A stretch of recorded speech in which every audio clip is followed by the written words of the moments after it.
Jangan karena kita dibatasi bersosial media melalui gugatan undang-undang penyiaran ini, rakyat bisa jadi goblok dan semakin minim informasi. Bisa-bisa kita hanya dicekoki informasi melalui beberapa media mainstream yang saat ini kita sama-sama tahu lah, bos besarnya tuh ada kaitannya dengan partai politik dan kekuasaan. Ini nggak adil, men. Jangan sampai MK memenuhi gugatannya itu, berbahaya banget bagi demokrasi kita. Pidana, men.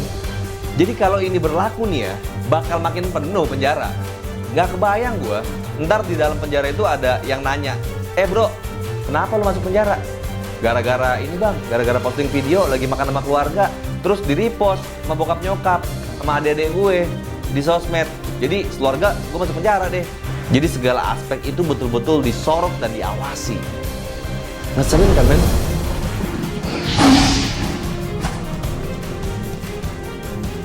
Ya, assalamualaikum warahmatullahi wabarakatuh teman-teman semua. Balik lagi bersama gue Paskur Semi di Macan Idealis. Nah teman-teman, hari ini ada yang perlu gue sampaikan kepada kalian. Dan ini perlu penting banget buat kita semua, khususnya untuk teman-teman para aktivis media sosial. Hal ini penting banget, men.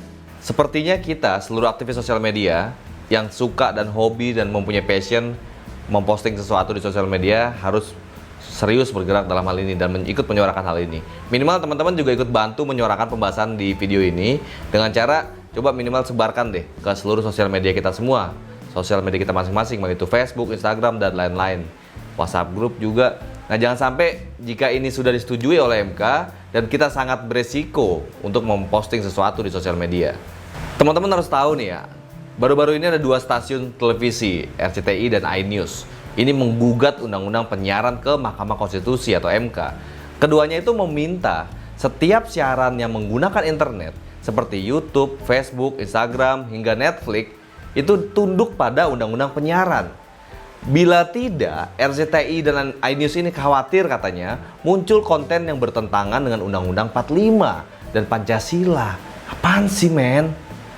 Jadi menurut gua, gugatan RCTI ini justru terindikasi bukan karena hanya ada ketakutan persaingan bisnis dengan YouTube dan Instagram. Setahu saya, grup bisnis MNC ini juga memiliki bisnis sosial media yang sejenis dengan YouTube, yang peminatnya sangat jauh di bawah Facebook dan YouTube. Kita udah tahu lah. Coba kalian sebutkan apa sih merek dagangnya itu. Jangan sampai karena ada kompetisi bisnis ini, rakyat yang dikorbankan, rakyat yang dikebiri. Kebebasan bersuara dan berpendapat jadi sangat terkungkung dan terkebiri. Apa bedanya dengan zaman penjajahan kalau gini? Di tengah pandemi, di saat kita sangat sulit bergerak, justru sosial media lah andalan rakyat, andalan masyarakat untuk berkomunikasi dan mencari informasi yang lebih berimbang. Ngaco nih gugatannya menurut gue, men. Rakyat itu butuh informasi yang sangat cepat dan objektif. Jangan karena kita dibatasi bersosial media melalui gugatan undang-undang penyiaran ini, rakyat bisa jadi goblok dan semakin minim informasi. Bisa-bisa kita hanya dicekoki informasi melalui beberapa media mainstream yang saat ini kita sama-sama tahu lah, bos besarnya tuh ada kaitannya dengan partai politik dan kekuasaan. Ini nggak adil, men. Jangan sampai MK memenuhi gugatannya itu, berbahaya banget bagi demokrasi kita. Teman-teman, gue mau ngajak kalian, yuk kita survei kecil-kecilan deh yuk.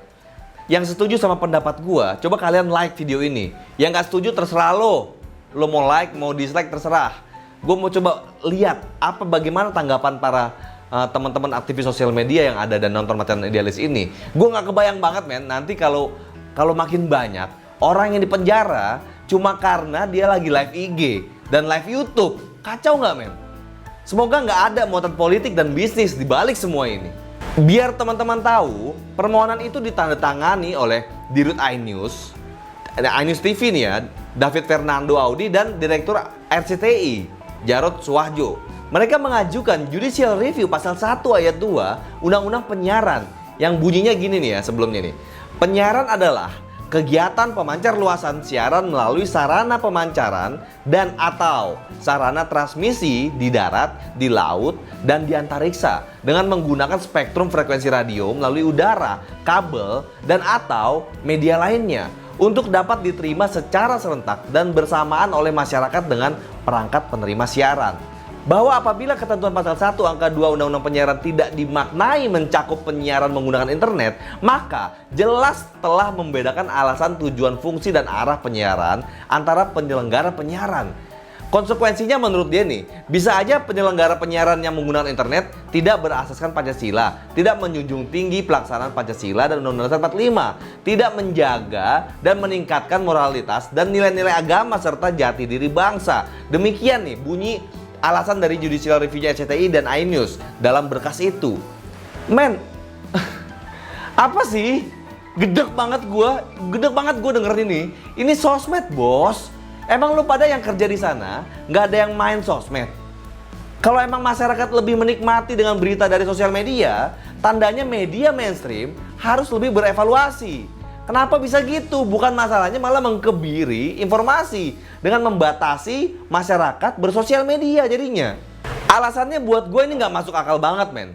Katanya RCTI dan iNews ini merupakan penyiaran berbasis spektrum frekuensi radio yang tunduk kepada Undang-Undang Penyiaran. Terus katanya di sisi lain banyak siaran yang menyiarkan sesuatu berbasis internet tidak tunduk pada Undang-Undang Penyiaran. Akibatnya katanya konten siaran RCTI dan iNews ini diawasi oleh KPI, sedangkan konten siaran berbasis internet tidak ada yang pengawasannya.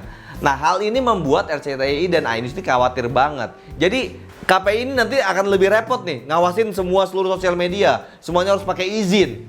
Gila nggak lo? Apaan sih, men? Masa khawatir bersaing sama sosial media? Apa sih? Jadi menurut RCTI iNews ini, rumusan ketentuan pasal 1 angka 2 Undang-Undang Penyiaran ini menimbulkan multi interpretasi yang pada akhirnya melahirkan kontroversi di tengah publik. Katanya gitu kan ya. Keduanya mencontohkan nih pernyataan ketua KPI yang akan mengawasi YouTube dan Netflix tapi langsung menuai banyak banget reaksi dari masyarakat. Ya iyalah coy, masa nggak ada reaksi dari masyarakat? Menurut mereka itu menjadi fakta hukum yang membuktikan rumusan ketentuan pasal 1 angka 2 Undang-Undang Penyiaran memang sangat multitafsir.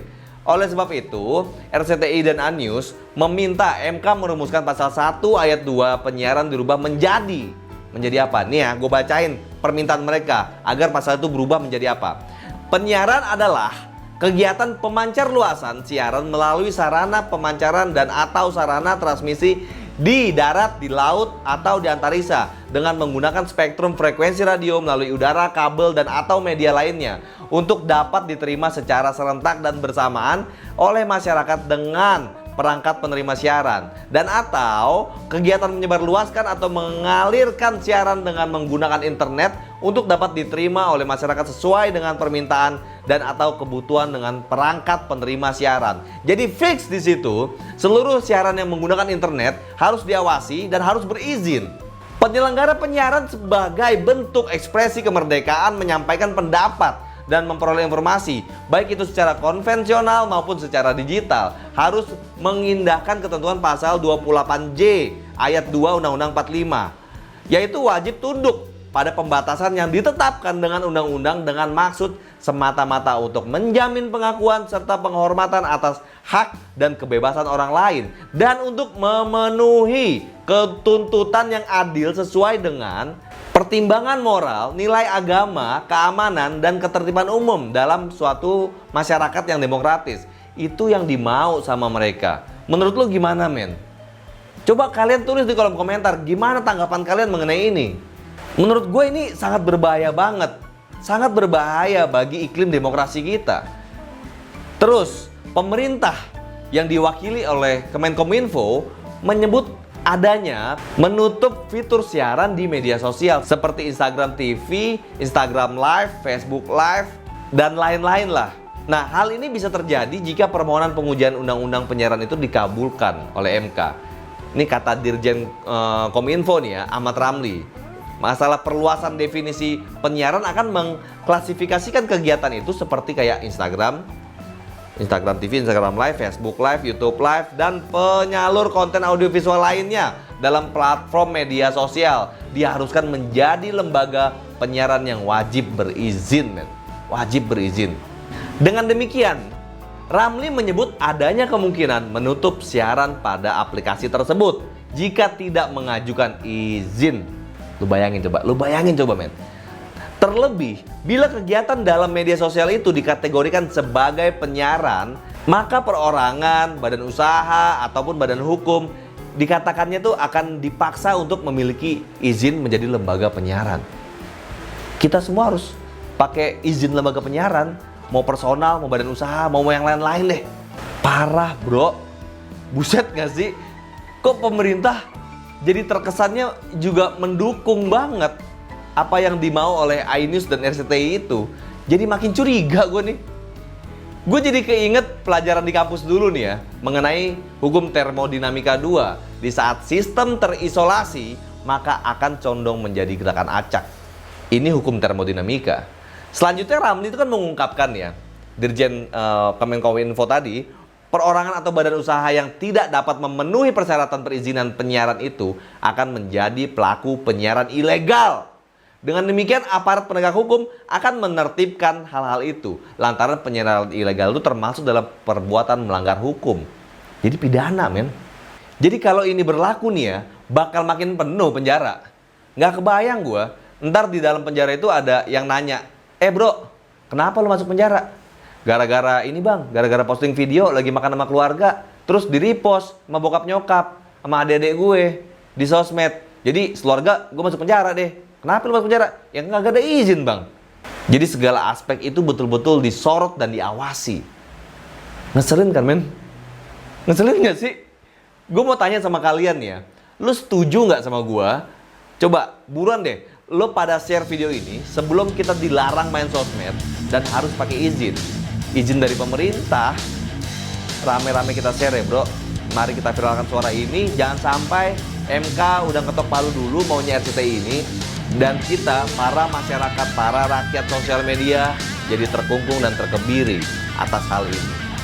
Siapa sih di balik ini sebenarnya? Siapa di balik ini semua?